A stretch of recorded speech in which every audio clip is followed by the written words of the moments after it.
de regreso con el segmento RD Opina. Lo iniciamos en esta emisión estelar hace unas semanas atrás, precisamente analizando, debatiendo casi durante 3 días consecutivos la reforma a la Constitución, un proyecto de ley que ha sometido el Ejecutivo ante el Congreso y que ya cursa y que ya siguen los debates. Para coronar esta serie de programas es un privilegio contar en nuestra emisión estelar de Telenoticias y en este segmento con el doctor Antoliano Peralta, consultor jurídico del Poder Ejecutivo. Gracias por acompañarnos, muy buenas noches. Buenas noches, muchas gracias a ustedes. Gracias.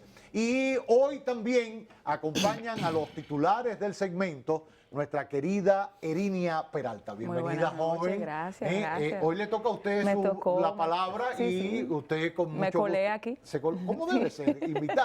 Invitada sobre todo por Yuri Enrique Rodríguez, también titular del segmento, y Francisco Guillén Blandino. Gracias por acompañarnos. La primera pregunta para seguir abordando el proyecto de reforma a la Constitución la tiene Erinia Peralta. Bueno, muy buenas noches al doctor, bienvenido a RD Opina y a Telesistema.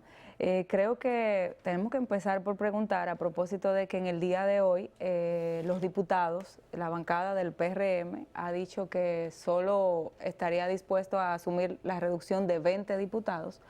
Primero, ¿cómo se llegó originalmente al número de 137 y cómo afectaría esta contrapropuesta de los diputados la propuesta de la reforma constitucional? Bueno, muchas gracias. El número de 137 es una evaluación que se hizo con respecto al número de habitantes de la República Dominicana, es decir, es un intento de ir adecuando el número de legisladores al número de habitantes de la República Dominicana. E incluso la aspiración era reducirlo un poco por debajo de los 137. En un momento se barajó el número de 120. Sin embargo, hay un tema que tiene que ver con la distribución territorial por circunscripciones y el número de 137 más o menos se adecuaba a una distribución relativamente equitativa. Ahora, con respecto a la segunda parte de la pregunta, tengo que hacer una aclaración. Esa propuesta está contenida en el proyecto de ley que debe declarar la necesidad de la reforma y que convocaría a la Asamblea. Estamos en una fase de la reforma donde se puede modificar la propuesta. Lo que no se puede es modificar los temas que se van a reformar en la Asamblea Revisora. Entonces, había que suponer que esto no se iba a quedar tal como se propuso, ¿verdad? Claro. Que el proponente no está solo en la cancha y que esto es del interés de los diputados. Ellos no querían reducir nada. Y el presidente de la Cámara de Diputados, que ha estado apoyando la reducción, se ha sentado con ellos a una negociación y ahora me entero que ellos proponen una reducción de 20. Exacto, hay que recordar que la matrícula original es de 190, que la propuesta que se hace en este proyecto de ley para convocar a la Asamblea Revisora y reformar la Constitución está en 137. Usted acaba de decir que la propuesta más o menos original cuando empezó la discusión era incluso bajarlo más a 120. Así es. Y ahora los diputados ayer y hoy hablaban y decían, bueno, se ha llegado a una propuesta un poquito más consensuada, sobre todo por los legisladores oficialistas, que eran los que se trataba de buscar también el consenso, viendo la cantidad de circunscripciones que tienen 5, que tienen 4, que tienen 3, y ahí un poquito equilibrar. Y como bien usted decía, todavía hay margen dentro del tiempo y el momento en que se vive el proceso para seguir ajustando la propuesta. Próxima pregunta. Yuri Enrique. Una pregunta de seguimiento. Doctor, ¿no cree usted que por la soberanía legislativa los diputados, a pesar de que respondan a la mayoría del oficialismo, puedan variar el contenido, digamos, de la revisión de la Constitución de la República, más allá de lo que ha propuesto la ley que declara la necesidad? Bueno, si no hubiese agregado eso, Yuri, te iba a decir que sí.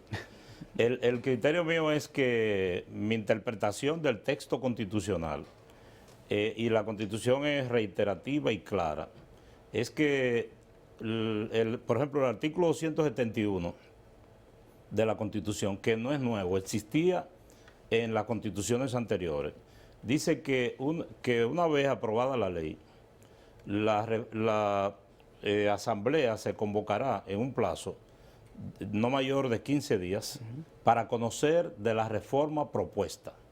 Es decir, la reforma propuesta es la que está en la ley. Pero además, la propia Constitución establece que la ley debe indicar los artículos que se van a conocer en la reforma. No creo que más claro no podía estar. Pero yo he dicho otras veces, y lo voy a decir aquí, que también hay un asunto de lógica jurídica.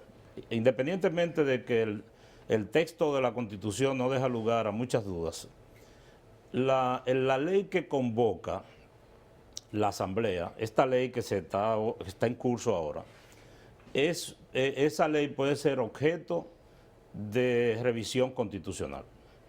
De tal suerte que si uno de los legisladores o el propio Poder Ejecutivo propusiera modificar un artículo, por ejemplo, que no es modificable, el Tribunal Constitucional le pone un stop a esto, ¿verdad?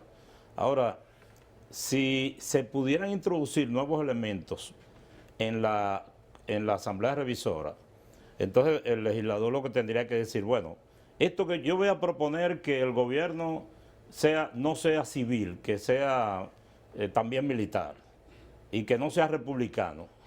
Pero como eso no puede ser reformado, porque la propia Constitución dice que no puede ser reformado, yo lo voy a proponer en la Asamblea.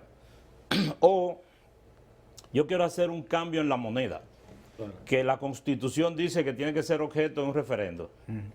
Bueno, pero como la ley ya pasó en la fase del control constitucional, entonces lo propongo en la Asamblea.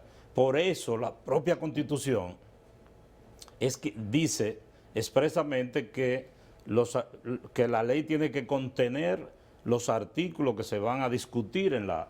Ahora bien, eso no quiere decir que los asambleístas no puedan modificar esos artículos. Digamos que, por ejemplo, este mismo tema de los diputados. De la cantidad de diputados. Allá en la Asamblea pudiera variar eso, porque estamos conociendo ese artículo. Claro. O pueden votar en contra o a favor, etcétera. O sea, para entender, y excúsenme que le interrumpa, para darle un poquito más de luz a nuestros televidentes. Ahora se puede asumir la propuesta de los legisladores del PRM que reducen 20 y no la cantidad propuesta. Pero y con eso se va a la Asamblea. Pero llegado a la Asamblea, ese punto específico que forma parte puede ser variado. Sí, lo que no se puede introducir que se va a modificar otro artículo. Exacto. La ley tiene que llevar los artículos que se van a discutir. Ya. Y sobre esa base, en la Asamblea sí pueden ser modificados. Pero claro que sí. Por ejemplo, voy a poner otro ejemplo. Se modifica una disposición constitucional determinada para la designación, por ejemplo, del procurador, que dice que debe ser mediante una propuesta del presidente al Consejo de la Magistratura. Alguien puede decir, yo propongo que en vez de ser la propuesta de una persona, sea una terna. Exacto. Estamos dentro del tema. Exacto. Está dentro del artículo que se está haciendo. Exactamente. Exacto. Francisco Guillén. Doctor Antoliano Peralta, buenas noches a todo el público que nos ve. Buenas noches a usted, bienvenido. Buenas noches, Francisco.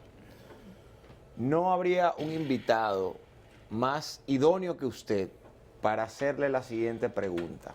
Frente a una propuesta de reforma constitucional que toca puntos muy diversos, como la reducción de los diputados, la consolidación de la independencia del Ministerio Público, la unificación de las elecciones y otorgarle un carácter de intangibilidad a la forma de elección presidencial, Me gustaría entender cuál es la filosofía que hay detrás de estas propuestas de reforma constitucional, cuál es el objetivo general, ¿verdad? Estos son objetivos específicos.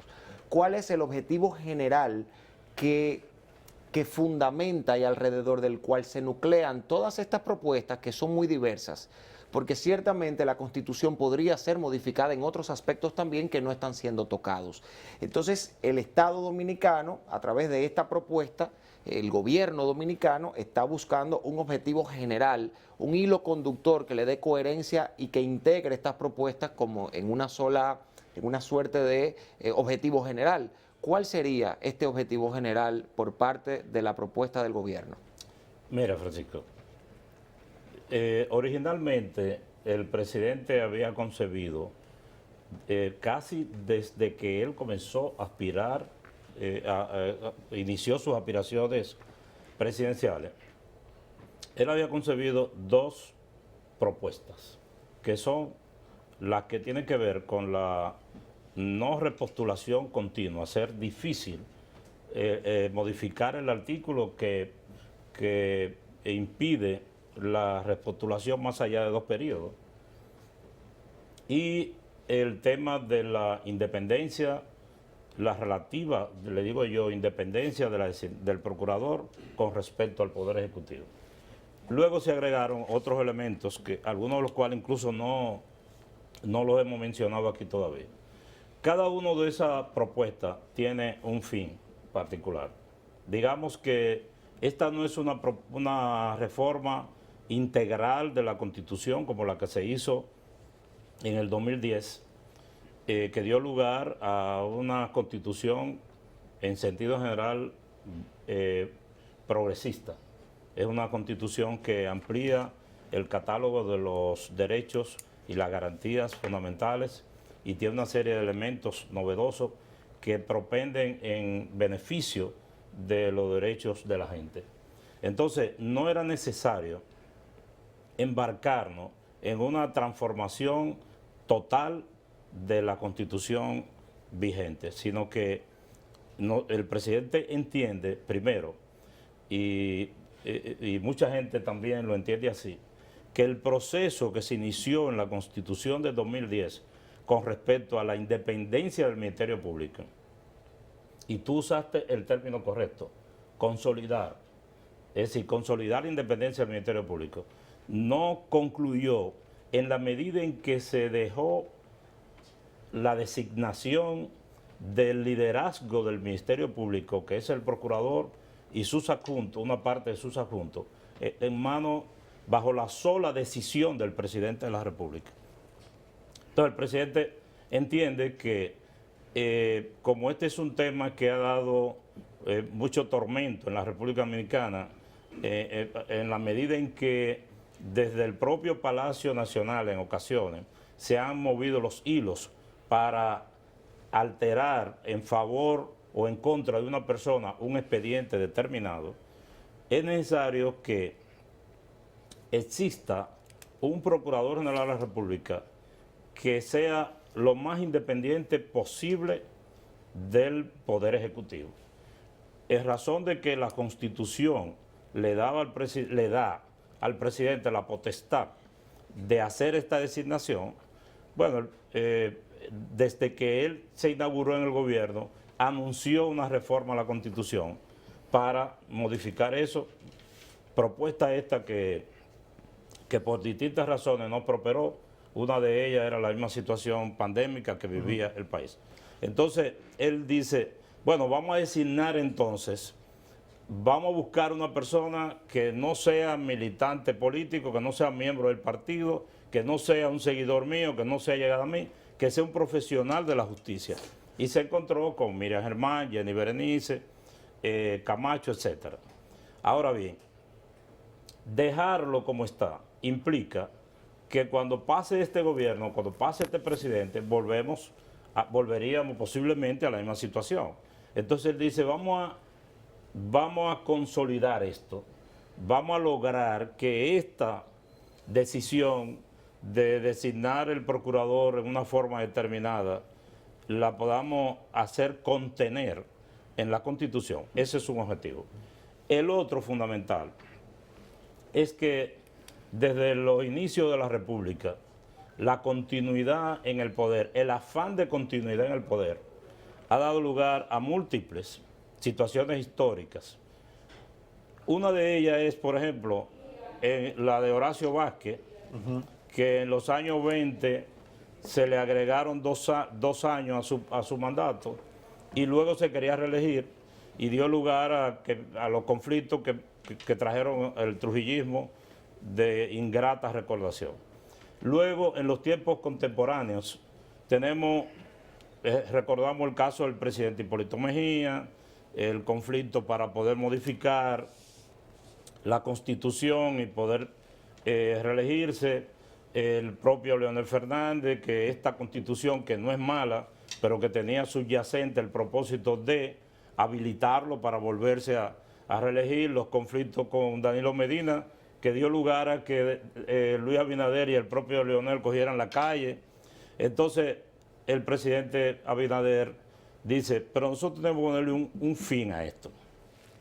Si el esquema del artículo 124 de 2 periodos y nunca más funciona, vamos a adoptar eso y vamos a petrificarlo. Vamos a hacer que sea difícil la modificación de ese artículo para que nadie vuelva a inventar con intentar modificarlo. Entonces se crea esta propuesta de incluir el contenido del artículo 124 que tiene que ver con la repostulación dentro de la cláusula del 268 que dice que es inmodificable. Ahora, y a propósito de la pregunta de Francisco que viene, yo creo que un poco en el tema de la necesidad de la reforma. O sea, ¿por qué? Y mucha gente se lo ha preguntado. Y parte de la oposición lo ha dicho, bueno, ¿para qué? ¿Por qué es necesario reformarla? ¿Cuál es el interés? Etcétera. Y el tema del artículo pétreo para hacer inamovible el artículo 124 de la manera de los periodos de gobierno en el país. Pero muchos abogados que hemos consultado aquí dicen, bueno, pero dentro de 20 años vuelve a convocarse la Asamblea y la Asamblea decide sacar ese artículo dentro del pétreo y es posible. Sí, sí. Por eso yo uso el término hacer difícil. Claro. Porque nada es imposible. Habría que convocar la Asamblea, de alguna manera eliminar la cláusula pétrea con respecto al 124, luego volverla a convocar y modificar el 124. Es decir, quitarle el primer candado, llegar hasta el 124 como está ahora y modificarlo. Ahora bien, hay un tercer obstáculo y es que esta propuesta de reforma incluye un artículo 278 que dice: ningún funcionario electivo en cuyo mandato se modifique la Constitución podrá beneficiarse de esa modificación. Entonces, es como un atajo que uno se encuentra cuando ya cree que va a salir a camino. El que va a proponer eso va a decir, bueno, ¿y para qué yo me voy a empeñar en...? Si no me voy a beneficiar de él. Doctor, Exacto. perdón, pero justamente... Y además Luis Abinader se puso uno él. Claro. Un cuarto. Justamente a propósito de este tema de la intangibilidad, con la pregunta que hace don Roberto, estaríamos hablando de la ineficacia de la cláusula pétrea o de intangibilidad. Es decir, si determinamos que la disposición del artículo 124 es inmodificable, tan inmodificable como el carácter republicano, civil de nuestro sistema político, entonces estaríamos diciendo que eso simplemente es un primer paso o un primer candado y que de la misma forma que el artículo 124 podría ser luego descodificado de la cláusula pétrea, pues podríamos también hacer un gobierno militar en el mismo orden de sacar el carácter civil de nuestro sistema político de la cláusula pétrea y decir que luego podemos hacer un sistema militar, podemos tener un sistema militar. Porque el militar es un poquito más... O monárquico, pero digo, cualquiera de los contenidos que hay dentro de esa cláusula. Entonces, eso justamente, y me llamó mucho la atención que usted mencionara eso, porque el profesor Eduardo Jorge Prats aquí hablaba en una discusión académica con el profesor Cristóbal Rodríguez sobre la eficacia o ineficacia de la cláusula de intangibilidad. Entonces, un poco eso a la gente lo tienes confundido. Mira, eso es un tema de discusión teórica entre los constitucionalistas. Hay quienes plantean lo que yo he dicho de que una asamblea constituyente pudiera derogar la cláusula pétrea. Sin embargo, no deja de ser difícil esto y es un tema, digamos, muy teórico para el gran público. No deja de ser difícil porque si en una ley se propusiera eso, en una ley que convoque la asamblea, esa ley deviene inconstitucional. De manera que esto es un asunto, Un debate fuerte. es un debate muy fuerte y profundo. Yo no digo que no es posible, pero no es fácil. Y agrego que en el caso de que se acoja esta reforma, hay un tercer candado que no es Yale, pero es Globe. Pero doctor, para concluir con ese tema, ¿no sería mucho mejor agravar el procedimiento de modificación, es decir, aumentar el número de votos necesarios, por ejemplo, para modificar ese artículo 124, más allá de tener que petrificarlo de cara a los 168? Sí, incluso en un momento dado, cuando nosotros comenzamos a estudiar la formalidad de la propuesta, pensamos en eso y pensamos en incluir esa disposición dentro de la enumeración del artículo 172, que tiene que ver con el referendo. Lo que motiva todo esto, entre otras razones. Primero, el incluirlo dentro de la cláusula pétrea, que ya es un término de uso popular. Casi popular. Exacto. Del artículo 268 es mucho más difícil. Es decir, es mucho más difícil, es más definitivo. Pero además no existía en este momento la voluntad de someter al pueblo a un referendo, casi saliendo de un proceso electoral. Y cualquiera de esas dos soluciones, si este tema del 268 genera una discusión sobre si es necesario o no un referendo, y hay opiniones compartidas, estas soluciones no dan lugar a dudas.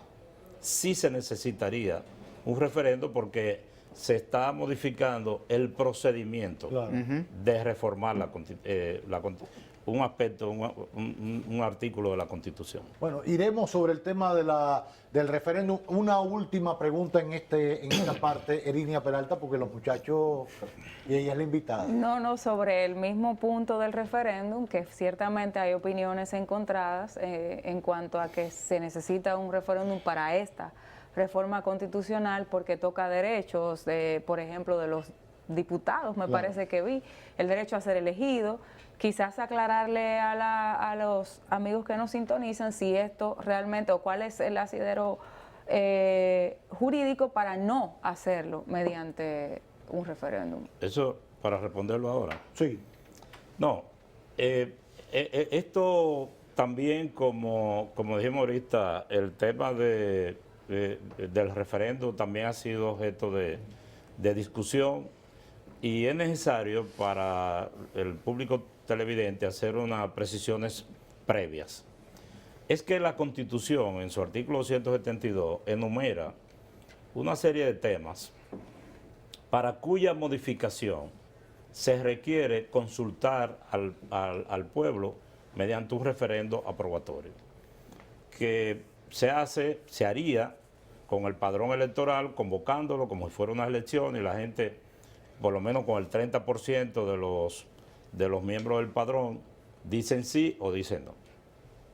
Esos temas son, entre otros, el tema territorial, la moneda, nacionalidad, lo que tiene que ver con derechos o deberes fundamentales y otros. Y la modalidad de gobierno.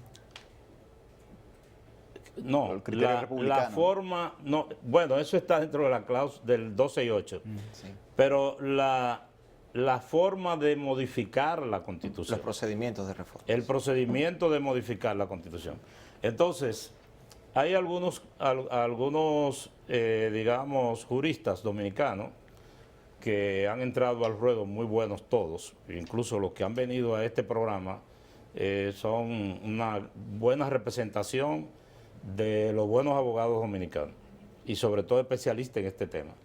Hay algunos que dicen que la inclusión del artículo 124 da lugar a que se celebre un referendo aprobatorio. Nosotros decimos que no, porque no estamos modificando la forma de modificar la Constitución. La Constitución que dice que solo se puede modificar mediante el procedimiento que ella misma establece, permanece Ese es idéntico. intocable. En esta reforma, en esta reforma propuesta, sigue igual. Ajá. Ahora, Erini ha dicho otra razón. Ella dice que si se tocan derechos, y ha puesto como ejemplo el de los diputados. Y yo digo que desde mi punto de vista, y en esto nada es definitivo, todo entra dentro del campo de la discusión teórica. Yo digo que no, que cuando se reducen los diputados, no se le está afectando el derecho a nadie en particular. Es decir, los mismos diputados que son diputados ahora pueden aspirar libremente a ser diputados. Lo único que van a ir a optar, en algunos casos, por menos plazas.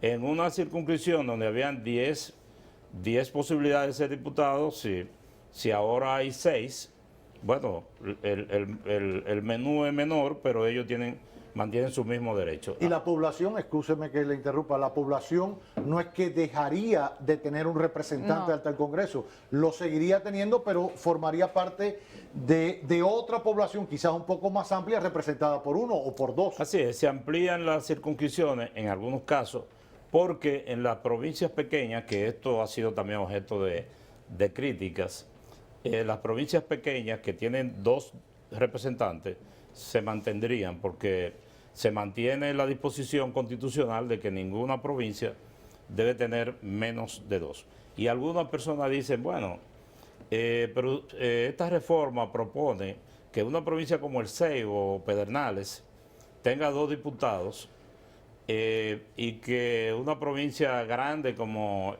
qué sé yo, tenga solo 4, antes tenían 8. Y yo digo, bueno, un número de 6.000 votantes también tiene que tener representantes, porque los senadores, por ejemplo, son 1 por provincia. Y así como Pedernales o El Ceibo tiene un senador, así mismo la provincia de Santo Domingo tiene un solo senador. Sí. Y el Distrito Nacional un solo. O sea, pero yo quiero terminar esta parte de la pregunta de Iridia y de Francisco diciendo que no quiere decir que los argumentos de los juristas que comentan esto no tengan fundamento. Es que estos son asuntos, los asuntos de derecho son así, no tienen zonas grises que dan lugar a interpretaciones. Posiblemente algunos de esos abogados, si alguien los contrata para que defienda esta posición, ellos sabrían cómo hacerlo. Déjelo ahí. Pues nada, vamos a hacer una pausa. Seguiremos el tema discutiéndolo con nuestro invitado especial de la noche, el doctor Antoniano Peralta. Nos quedan algunos asuntos por ver, retomar quizás el asunto de cómo se escogería o designaría el procurador o procuradora general de la República, por qué llevarlo al Consejo Nacional de la Magistratura, por qué no una terna y llevarla al Senado donde no está el presidente, si el presidente lo que busca es distanciarse de esa elección, pero también el tema de la fusión, o ya que está muy de moda el término, de las elecciones en un solo día o hacerlo en días diferentes o a mitad de camino, las congresuales y municipales versus las presidenciales.